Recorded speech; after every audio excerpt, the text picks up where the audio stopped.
Hey, what's the deal? That's your boy Tag from Pro Wrestling Tag. You know what I mean? As of this recording, it is 6:04 p.m. February 25th, 2026. You know what I mean? This is the first and the last video of the day. You know what I mean? This video is going up at 11:30. You know what I mean? I'm just putting my timer because I'm actually doing a walk. I would go outside, but I'm like, nah. It's still a little shaky here in New York. You know what I mean? It's still snow. And shit, you're holding on for a minute. Yeah, sorry about that. It's still, there's still snow on the floor. I mean, it's not bad like how it was yesterday, but still. You know what I mean? Plus, I got to wake up early in the morning because I got to go to Brownsville, you know what I mean, to take care of some things. And yeah, yeah, my day is going to be very busy. And then I got to prepare for work. So, nothing much is really, like I said, there's no real news. I mean, there's actually no real fucking news. I mean, the whole AJ Styles thing, there was a report from I think it was Justin Barrasso from Sports Illustrated who said that AJ knew that AEW they actually put out, offers to him before his retirement, and he's like, nah, where they would allow him to stay home, you know what I mean? And, he wouldn't have to travel much and so on and so forth, right? But it's like, if he really wanted to go to AEW, he would have been gone, But nonetheless, I got I'm going to say something very controversial.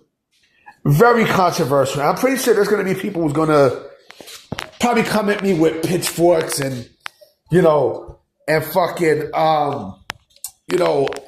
fucking fire sticks and all that. Bring it on. Bring it on. I was having a conversation with my boy. Usually I would talk about this on a Sunday, but fuck it. I would just post this video. I probably might post just, like I said, I might just post one video a day. That's it.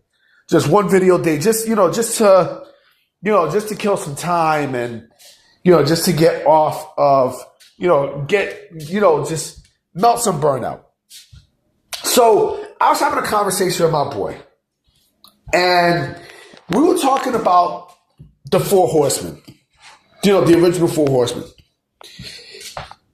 And ironically enough, I believe it was Stunned by Wrestling. Shout out to him. I think his name is Ryan from Stunned by Wrestling. He does good shit. I mean, he does really, really good shit. He talked about the downfall or what went wrong for the Brainbusters in the WWF in 1988, I believe. Right? The Brainbusters was a good team. Tully Anderson, Tully Blanchard with his chin, his daughter Chin, Tessa Blanchard. Imagine her fucking ugh. Yeah, I mean, and also Arn Anderson, right? They went to the WWF just for 1 year, but they did make an impact and such, right? And I'm sitting back thinking about the Four Horsemen. And how the Four Horsemen, quote unquote, made an impact on the business. And I call bullshit. And I'm going to tell you why I call bullshit. Okay? Hold on real quick. So, the Four Horsemen, right? They pretty much were just, they was a stable basically to get Ric Flair over, right? And they created some stuff for Arn Anderson, right? We're talking about the original Four Horsemen, right? Because the original Four Horsemen was Arn Anderson, Tully Blanchard, Ric Flair, Ole Anderson, right? And J.J. Dillon was like a manager of sorts, right? But if you really sit back and think about this, they really didn't develop any stars. They didn't develop anybody who was anyone who was, gonna make it big, big, big, right? Now, I'm pretty sure you guys are gonna mention certain names, and I'm gonna shut those down. I'm gonna tell you why too, okay? Someone's probably gonna say, well, what about Arn Anderson? Because let me also say this. Besides Ric Flair, who did the Four Horsemen create that was a benefit? That was a benefactor to the Horsemen or out the Horsemen. Who? Arn Anderson? Arn Anderson pigeonholed himself in into lower to mid card. He pigeonholed himself. Why? Because he's known as the greatest TV champion of all time, right? He's known as the golden standard for the NWA TV championship, right? Which is cool, but you mean to tell me that you couldn't elevate yourself to something higher like the US or even the world championship? Seriously, B? What about Chris Benoit? So I'm pretty sure someone's going to say, well, what about Chris Benoit? Well, Chris Benoit was, he became a big name, after the Horsemen. No, the fuck he wasn't. And I'm going to tell you why.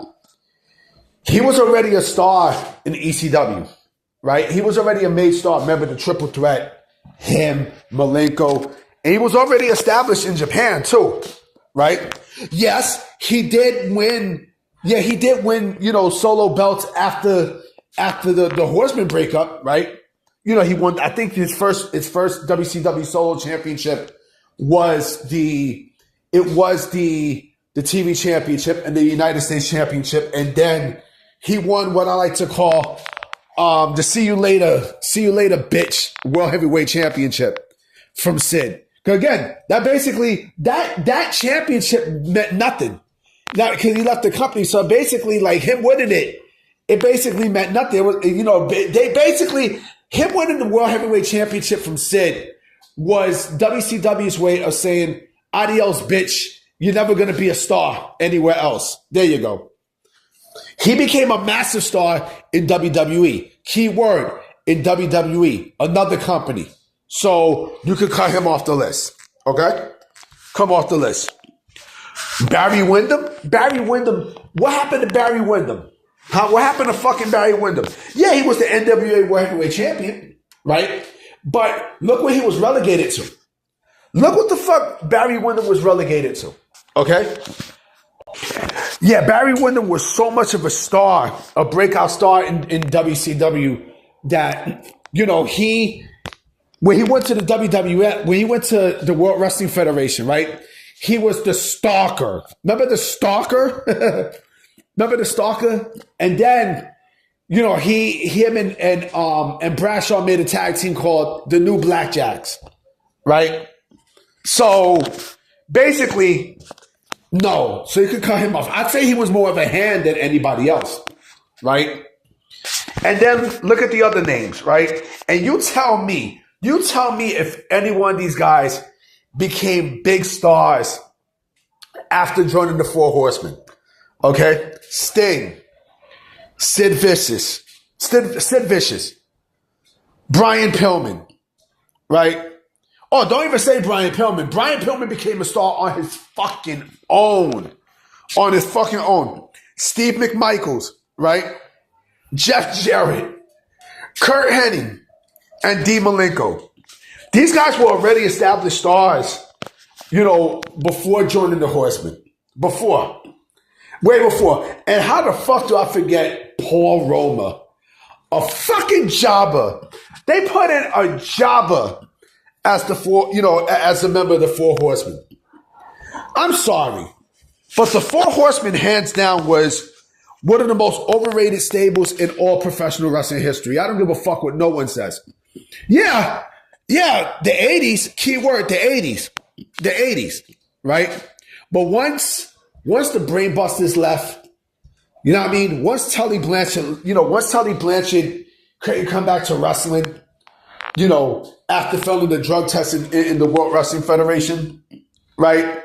The Four Horsemen they were duds. I'm sorry. The group were duds. And let me go, I'm going to say something that's going to piss people the fuck off. Ooh. Let me send some chills down your motherfucking spine, okay? The Nation of Domination created stars more than the Four Horsemen, okay? Besides Farouk, right?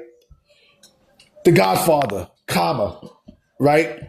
He was, once he became the Godfather, that was it, right? D'Lo Brown, right? D'Lo Brown, okay? And fucking Mark Henry. Oh yeah, that's right, I forgot. What about someone by the name of Dwayne Johnson, aka The Rock? What about The Rock? You see? I mean, Ahmed, if he was smart, which he wasn't, he could have been in that same space too, but he fucked up. You know what I'm saying? And adios. But look at them. Right? Look at them. So the Four Horsemen, like I said, the Four Horsemen to me is they're basically the 90s version of the Don Callis family. I'm sorry. But they were basically like the Don Callis family. They built no stars. I don't give a fuck what people say. I personally don't care. I don't care. Oh, let me throw up the four. Shit. Let me go even more further. Right? Evolution, which was basically heavily inspired by the Four Horsemen. Right? They built two major stars. Right? Randy Orton and Dave Bautista. Right? So, again, who the fuck did the Four Horsemen really, really, really make into a star? You want to know what the Four Horsemen basically were? The Four Horsemen played as hands for Ric Flair. I'm sorry. And then that's another thing, too. That's another thing I forgot to bring up. Every single time that the Four Horsemen added new members and such, right? Ric Flair was always the leader. He was always the fucking leader. Always. He was always the motherfucking leader. So, again, who the fuck did the Four Horsemen, who the fuck did they really turn into stars? Who? Who the fuck did they really who did they put over? They didn't do anything. They didn't really do anything. They really did nothing. Because it was always Flair and Arn, right? Arn was basically second in command, while everybody else were fucking hands. Benoit was a hand. Malenko was a hand. McMichael was a hand. Sting was a hand. Well, actually, Sting was a member for a little bit, right? Luger was a hand. That's another person I forgot to. No, I did mention him. Luger was already established. Lex Luger was already established. Again, they basically was just, it was a waste of a group. Yeah, it sounded cool. Oh, the Four Horsemen, right? It sounded cool and such, right? But that was also the problem with WCW at the time. WCW kept, they kept the good thing going for long and long. I mean, it was okay, but they kept going for long and long and long and long and long. You see? So, again, one major rule that I realized in professional wrestling, if you're going to create a stable, right, the purpose of the stable is to make stars out of the stable. The Judgment Day. The fucking Judgment Day, right? How many people from the Judgment Day had they made into stars? Okay? How many? We're talking about, individually. Okay? And not only that, but how many leaders did they have? I'll go even further. The Bullet Club. How many stars did the Bullet Club make?